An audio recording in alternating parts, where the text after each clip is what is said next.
Hi, welcome to the channel. Today we're talking about Venus retrogrades. My name is Valkyria Vrder. Welcome. It's Valkyrie of the Veil. That's the more like English translation of it. This is a channel where we talk about pretty much all things astrology and magic. So if you're interested in more videos, feel free to subscribe and follow along. Thanks so much for the support. If you're looking for more intriguing, often updates to come to your inbox, then you can sign up for the blog. Links for that will be below. Exclusive subscribers there are going to start receiving, starting Halloween of 2024, are going to start receiving rituals. So I'm super excited for that. That's been a more recent update. More information on that on the blog to come, but it's also a free platform. So if you're interested in receiving our weekly updates with the transits and the podcast, and also just other stuff that I end up writing about, it's a space for everybody, and you're welcome to come join us. Let's go ahead and jump into it. There's a couple different things we're going to be going over. This is also a part of a larger course, so if you're interested in learning about all the different retrogrades that happen in our astrological transits, then I will link that course also down below. It did start with the Mercury retrogrades, so wherever that ends up here in the corner, then there will be a link for that. Let's start with the length of the retrograde. This, when I was doing research on it, pretty interesting. 40 days and 40 nights. Where else has that been? Where do we hear those words? It's very, very linked to like Christian practices. I myself personally am not like a hardcore Christian practitioner, but for people that are, that is an interesting crossover. And from what I understand, it's mentioned more than once. Like it's something that is mentioned on multiple different occasions for multiple different things. Like I said, I didn't do a whole bunch of like deep dive into that. I don't consider myself like a hardcore Christian practitioner, but how curious, how interesting. And apparently it's like commonly known within astrologers and historians that this is I say commonly, that's the verbiage that was used when I was doing research, that these two are linked. Like astrologically, the 40 days and 40 nights of a Venus retrograde, and then also like the fact that that happens, not a coincidence. I don't believe in coincidences, so pretty interesting, especially because we associate Venus retrogrades with just like harsh times. A little bit more on that after we go over like logistics of all the other timings, but curious, huh? Curious, I thought. Curious it is. There is not a Venus retrograde every single year, which is also pretty interesting. And I'm very grateful for this because in the year 2024 that we are here, we don't have one currently, but I remember our previous Venus retrograde kicked my butt in 2023. So it is a little bit harsher. Again, like I said, we're going to get into that after the logistics of timing, but yeah, it happens about every 18 months. So when it does happen, it's like retrogrades generally are a harvesting of everything that has happened since the previous retrograde. So like while the planet has been direct, then we have this time of like everything from that directness comes to ground. And so the fact that we have 18 months coming to ground at the same time of Venus, and we like to think about Venus in astrology as like the planet of love and the planet of fertility, and while that's true, it's also one of the more cutthroat, don't F with me planets. Like it's very harsh, it can be, and so just to keep that in mind as we move forward. Love Venus. I have a lot of Venus in my chart, okay, and it is a place of heart. I love Venus, I really do. But yeah, it can be a little bit harsher. So yeah. Also, I was doing research. Interesting. In the chat, if you have extra information on this, I'm interested to know about it, because the research I was doing, apparently the shadow period for this planet is also about 2 weeks.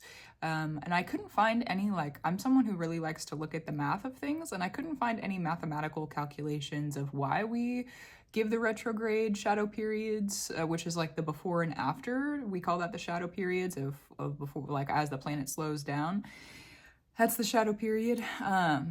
But I couldn't find any like mathematical information about this, or like why we consider it, or how do you calculate when the planet starts to slow down and things like that. So if you are someone who happens to have that information and would like to share it with us, I will receive it, because I would like to be more educated on it. And all of my little Google searches were not bringing up anything, nothing. So thanks for that in advance. And I say thank you for all of us too, for everyone else who checks the and checks the chat.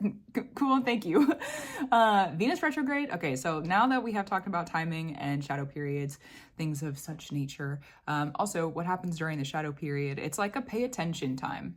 Pay attention. Pay attention. We're about to go through this retrograde. What are the themes? What's going on? Have you noticed anything different recently? Have you noticed that there's maybe some things coming back around to ground? So it's just a time of like awareness, and it's also a precaution preparatory phase. And then as it's leaving, like the post shadow period after the planets direct again, that's a time of like get the structure back together, like do the work, everything that could have been chaotic during the retrograde itself, time to like fix it up on the other side. That's true. And the reason I say that Venus retrograde can be a little bit harsher is because Venus, one of the signs it rules over is Libra. And Libra is very much eye for an eye. It's very justice oriented. It's literally the balancing of the scales and the mirroring, the practice of mirrors, the magic of mirrors, which also brings portal magic into that. So if you're someone who works with that sort of work, okay, Venus Libra is going to be connected to it. It's also a ruler of Taurus. This is going to be the second in the seventh house in our more modern astrology structures. So if you're interested in checking out your Taurus, your Libra, your second house, and your seventh house, and then also the houses that are ruled by Taurus and Libra in your chart, because depending on the system of astrology that you use might be different. It could probably is going to be a little different than it being in the second or the seventh house. So just a heads up on that.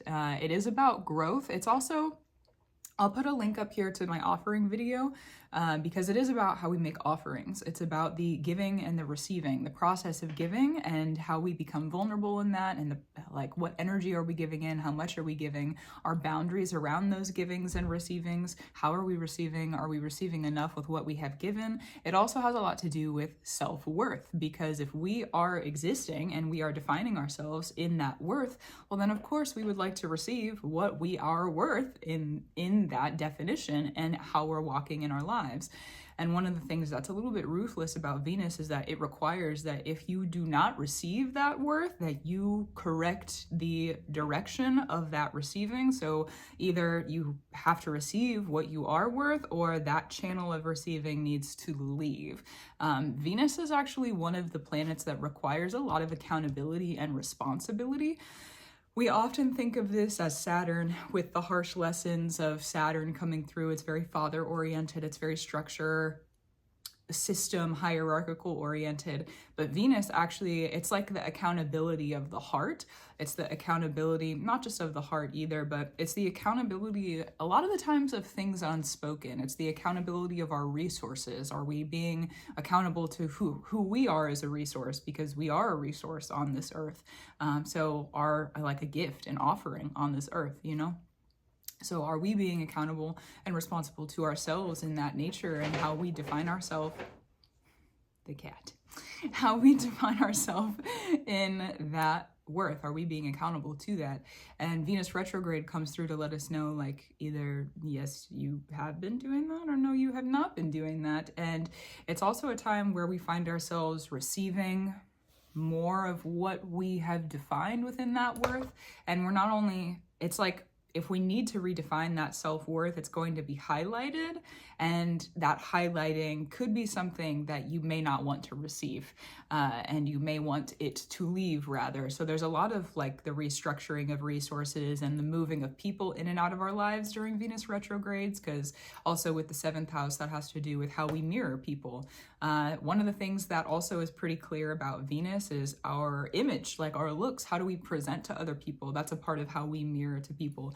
If I showed up today in a bright pink polka dots, that's not really who I am, and I wear that kind of stuff. But if I showed up in that sort of dress, that would reflect a different image than how I have showed up in this image. And so those different sorts of reflections and how you receive those reflections from people on the internet, from people in your personal life. Normally we think about the seventh house in that Libra energy as our more intimate relationships. And if you're looking at like super modern language, it's going to be like your partnership house. Who is your partner and who is that intimate person in your life? But it has a lot more to do with than just that one singular person. Also, there's a lot of different ways that people have intimate relationships in our modern world, so discernment for yourself how that fits in. But I found that in doing different readings for people and in my study of astrology, that the 7th house actually has a lot to do with just mirrors in intimate places. So like if you have a best friend and you have an emotional mirror with them, that's going to count. If you have an intellectual mirror, or if you're talking with your colleagues and you're working through something and it's obvious that there's a mirror there somewhere, any sort of social space where there's a connection socially, there's going to be some sort of mirror that opens up there. So just making sure that when you are discerning through those mirrors, that it's pretty clear, because the order of how the 7th house goes into the 8th house, who we mirror with 7th house, then determines who and how we sign contracts in the 8th house, which is more Mars, Pluto, Scorpio related, but it is the insurance in the 7th house and with Venus. So it also too, this is a time of like Venus retrogrades are a time of like arming ourselves and really like learning how to guard ourselves. And that's another reason that they can be harsh, is because things can come to light and we realize like, oh, I haven't been guarding myself from this sort of habit or this sort of person or this sort of like behavior, and I don't deserve this.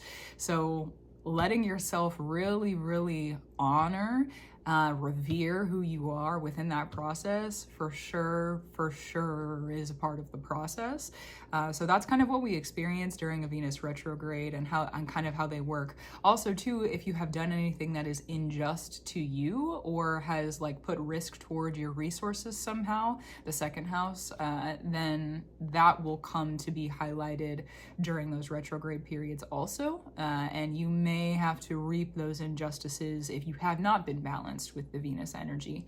So that just is what it is, good or bad. That's how it fits in, because you could have been the one who was wronged and would like the other person to receive the justice that they have earned. So it depends on really what side you're on. It's not really fun to be on either side of an unbalanced scale, but it does happen every once in a while. Well, it happens pretty often in the world that we live in, not just every once in a while, but it is what it is. So that's the energy. If you have a Venus retrograde in your chart, Venus retrograde in the chart is going to be that process of giving and receiving is going to be, it's not limited necessarily, but there's going to be some reconsiderations in it. Like you might not be able to pick up on the flow super easily of being able to, especially since these Venus retrogrades don't happen that often and they happen for like a month and a half, go like a week about, around that, so 40 days, 40 nights. So every 18 months is a long time, and then the retrograde itself isn't super long, so they're like pretty power packed, pretty power punched. Probably people who have Venus retrograde in your chart, you're going to find that you bring justice to other people more often than maybe someone who has a Venus direct. It could be too that those people have to like work really hard or be really detailed with how they're receiving and giving to make sure that the structures in their life allow them to receive what they are worth. People with Venus retrogrades might struggle with self-worth. If you are someone who struggles with self-worth or the worth in the area of the chart, the house in the chart where Venus is, definitely one of the things that I recommend for that sort of like empowerment work is mirror affirmations. Venus being the planet that rules over mirror magic. If you are able to stand in front of the mirror every single day and word clear, like speak very clearly to yourself what you need to hear about your self-worth, and do it even on the days where you don't believe it, that works. That sort of work, it works, at least in my experience. So that's one thing I recommend, because it is something with Venus retrograde. Once you find that really like heartfelt self-worth though with a Venus retrograde in your chart, it's going to be really hard to mess with you. And with a Venus retrograde, you may have more people trying to come for that self-worth if you didn't have a Venus retrograde. So just, be Venus retrogrades in charts, be overprotective of yourself. Be overprotective of your heart, be overprotective of your 2nd, your 7th houses, your Taurus, your Libra, be overprotective of wherever Venus is. It's a overprotective, not a suffocation, okay? Maybe not a hovering, but just be very protective. Be protective of yourself in those spaces, because it can also be kind of blinding. That Venus retrograde, it can be kind of blinding in someone's chart, where if there is the process of giving and receiving and you haven't really had the time or haven't had the space to like digest, anyone who's trying to rush you in a giving or receiving, like an offering situation, probably whoa, put on the brakes, man. Like, give me a second. So let me rest about it. Let me understand this before you just like, force me to go into this, or like have me usher in whatever. Make sure that you're like really actually grounded and centered. That's going to be helpful in that sort of protection too. And then leaning into the sign that Venus is ruled by for you. So whatever your Venus sign is, being really like in that energy can also be really protective too within the giving and receiving process. We also have ancestral work. Retrogrades are very, very connected to the ancestors. Okay, so if your birth chart is what you are, if you have a retrograde in there, what happens before you're born? That's ancestral magic. That's birthing magic. That's mother magic. It's ancestral magic. So people who have a Venus retrograde, it's going to be very connected to the work of the ancestors, the giving and their offerings, the receivings of the ancestors. You're probably going to be more connected to the like mother lineage or the matriarchal lineage because of a Venus retrograde in the chart. You also too are going to be connected, more rooted in the justice and the balancing of the scales of the ancestors and their cycles. You'll find too that if you have a Venus retrograde in your chart, whenever Venus goes retrograde in the sky, your self-worth is actually going to move forward. The harshness that most people feel during a Venus retrograde, you kind of feel that all the time. So during a Venus retrograde, it's like, oh, now I get to move forward. Now this stuff actually makes sense. My self-worth makes sense. I can do this. And you have those like things start to kind of click into place. So definitely those 40 days and 40 nights during a Venus retrograde, it is a time, like I said, of like arming yourself and guarding yourself for people who have a Venus retrograde in their chart. And during that 40 days and 40 nights, that's a time of you're able to really like take this step. You take a really big step forward. All the steps that people take within the 18 months to get to the destination that you can get to within a month and a half. That's pretty crazy. A month and a half compact versus 18 months. That's a long time. So definitely just make room. If you're someone with a Venus retrograde, make room to do a lot of work during Venus retrogrades when they're in the transits. That's also true.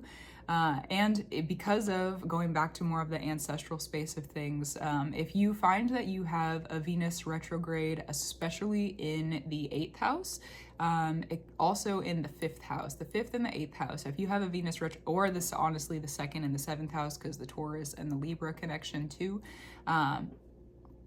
but for sure in the 8th house and for sure in the 5th house, and it could also possibly be the 12th house. 5th house is going to be Leo oriented, sun oriented. It has to do with parents, parent-child relationships. It also has to do with joy. Love that about Leo. 8th house is going to be our contracts, contractual obligations, how we bind those things. It's also going to be our ancestral bindings. Scorpio magic, 8th house magic, very oriented around inheritance also. Most of the time, people who have placements in the 8th house are going to inherit something in that specific planet or placement from their ancestors. So even having just a Venus direct in the 8th house is going to be, you're going to inherit from the ancestors, but then having a Venus retrograde is like super tied to ancestral spaces with Venus. And then when it comes to the 12th house is an accumulation of everything.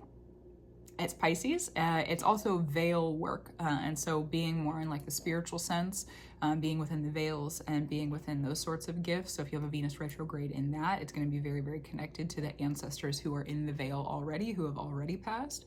So if you have Venus retrograde in any of those areas, definitely,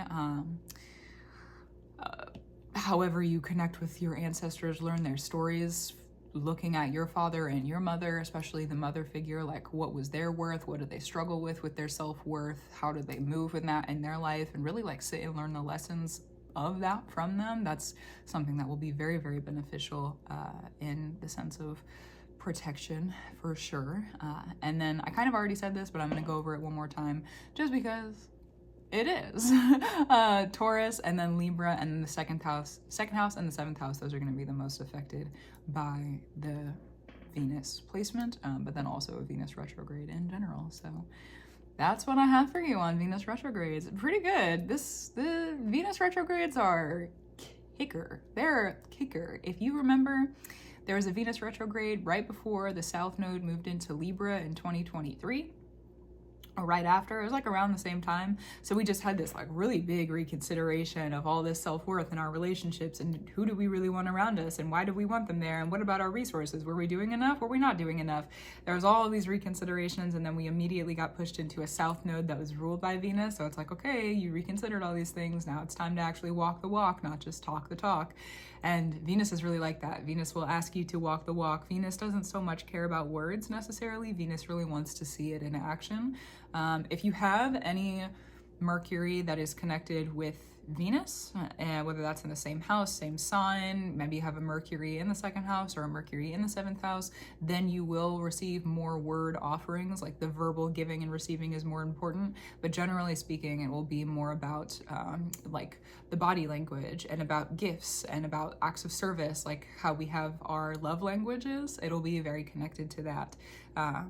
The other ones other than the words and the speakings of things. So it will also be good to brush up on anything that you feel like you need to give and receive in your relationships, and just making sure that your boundaries are really, really strict. Venus requires, again, like I said, we like to think of her like, you know, love, fertility, it is, but to be able to be in the power of that, there has to be really, really, really, really, really strict boundaries, and you have to be willing to like protect those boundaries as well.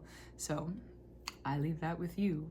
Do with it what you want to do. Gratitude, reverence, and love to you. Hopefully I will talk to you next time in this series or in the next video that you catch on here. And thanks for hanging out with me. Thanks for being here. Thanks for the support. I'll talk to you next time.